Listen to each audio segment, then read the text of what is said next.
First, I have to tell you that I reject out of hand any connection, any similarities between myself and the previous administration, which I did criticize the cronyism that I saw. The folks, I do not, I just completely reject out of hand any allegation that there's any cronyism in this administration. I rejected it. I sincerely reject that. My CAO, you mentioned him specifically. I couldn't picture a better, more qualified individual to be in the position that he's in. And I'll tell you, I wouldn't trade that choice for anything. I think it's best for the city, best for the workforce, which is his position.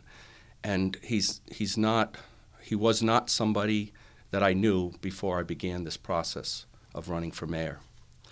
I met Steve Fields because I reached out for people that could help me and prepare me if I was successful in getting the job.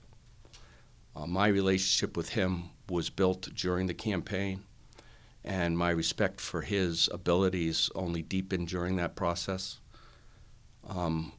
When it appeared that I was going to be successful in the quest, especially after the primary, I had to start focusing really more directly on the question of who was going to help me run the next administration.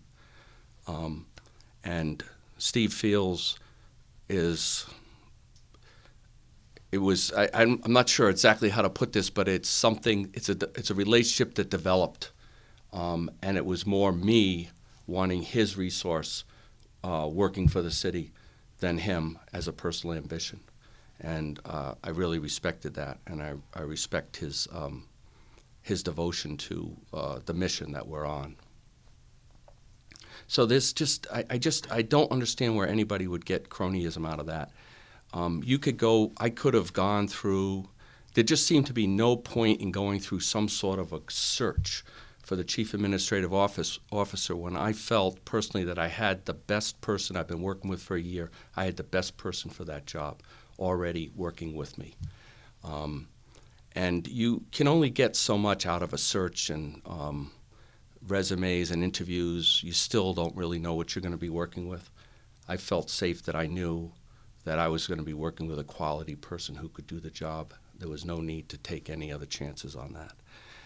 The comparison I can put to you is this. You can try to do the best job you can, and every position we hire in the city is a civil service hiring process, except for the executive level positions, and there's reasons for that. But you can do the best job at that process, but look at how it worked out when they were doing a search for the school superintendent, for instance. I had a lot of respect for the Board of Ed in the way they did that, and Dr. Adamowski. They picked a search firm. They had a committee. They went through a very, very deliberative process, and they ended up making a final selection, and it didn't work, and it blew up in their face. So you can go through the best process and still not end up with the best talent. So I was really, I really think that the more honest thing to do was to just admit I had the best guy for the job, and I had started working with him when I was considering running. In part, I made a decision to go for the job because I knew I had that resource available to me. There was never any promise with him for a job. He was never looking for a job, and it really wasn't until the very end of the campaign, maybe even after the election, that we actually started talking seriously about him staying and doing that job.